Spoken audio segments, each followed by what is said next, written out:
On Tuesday, Brittany Griner will be back in a Russian courtroom, and now the U.S. is offering Russia a deal to bring Griner home, as well as retired Marine Paul Whelan. There are reports that Russia has made a counteroffer, and they're looking to add another person, a former colonel from the country's domestic spy agency who was convicted of murder in Germany last year. They also want him included in the proposed swap now.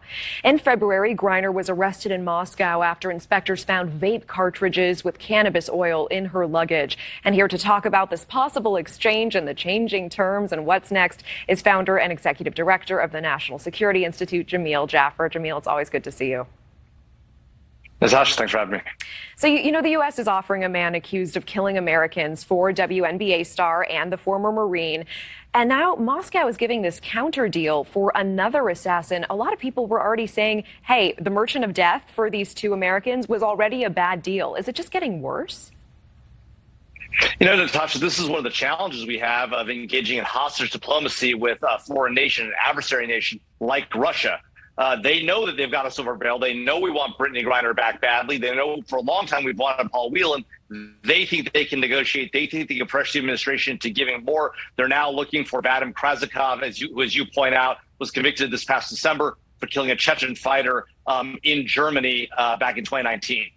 I mean, how is the Biden administration coming out looking in all of this? Are they looking particularly strong?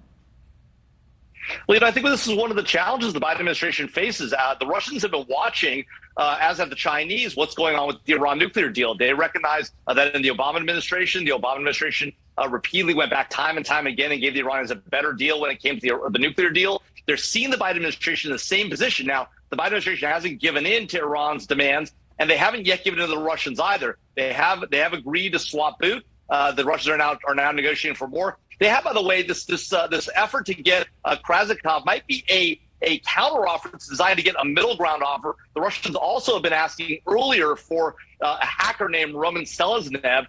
He's the son of a member of the Russian parliament. He's got a 27-year sentence in U.S. prisons for engaging in bank fraud and credit card fraud. So the real deal here may be trying to get Boot and Seleznev for Whelan and Griner. They may be throwing Krazikov in there as sort of, you know, an effort to begin the negotiations and negotiate back to Seleznev. Interesting. I mean, in your opinion, would that be a better option since that prisoner is less likely to be violent or result in American deaths in the future? Well, certainly, you know, releasing an FSB officer, convincing our friends in Germany to do that after he killed somebody in that country is going to be a hard effort to get the Germans to do. Now, I will say that Seleznev is currently serving a 27-year sentence. Boot is serving a 25-year sentence. That's a total of 52 years. You know, at most, Griner is subject to a 10-year sentence. Whelan's got 16. So it's not really an even swap and probably won't be. But I think the Russians recognize, probably correctly, that the administration is under significant pressure to get Griner out. And there's a lot of pressure building the administration. Part of it is, you know, they didn't really engage. The administration didn't really engage with Griner's family and her wife, Sherelle, for a good long time, in part because they were trying to watch the Russians play out the invasion of Ukraine, and we're not trying not to sort of get the Russians upset. And that may have actually played against them in this effort, with the Russians now realizing they're under much more pressure today than they were a few months back. Well, you know, Secretary of State Antony Blinken and Russian Foreign Minister Sergei Lavrov spoke by phone on Friday about this proposal. In your opinion, is this a deal that the Russians might take, and is it one that the Biden administration should offer? Well, you know, I think it is a deal the Russians will take ultimately. I think getting Victor Bout out for Griner and Whelan is ultimately actually a coup for the Russians. You know, I think the Biden administration is a very tough position. You know, I have a lot of sympathy for them on this one because there is really a real need to get Whelan and Griner back.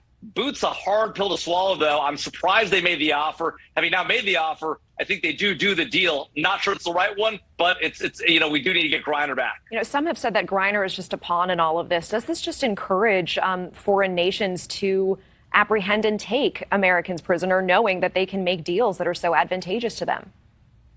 Absolutely. You know, we've seen this before. There are Americans today held unlawfully in Iran and China, as well as Russia. So I do think this encourages wrong kind of behavior. I think the administration, again, is in a tough position because they've got to get these Americans out. There's a lot of pressure for the families on them, a lot of public pressure. At the same time, they know, as well as we all know, that these kind of negotiations lead to bad results because it encourages people to do more of this. So we've got to figure out how to create a situation where we really pressurize countries that do this and penalize them ahead of time. What should have happened was when Whelan was captured or arrested, when Griner was arrested, that we put a dramatic amount more pressure on the Russians ahead of time and tell them we're not going to negotiate and really make it very difficult for them. We didn't do that early on. Now we're in a very tough position. The same is true of the Americans that are currently being held by Iran and China, unfortunately, as well. Yeah, it seems like we're paying the price. Jamil, Jaffer, always great to see you. Thank you so much for your time tonight. Thanks, Natasha.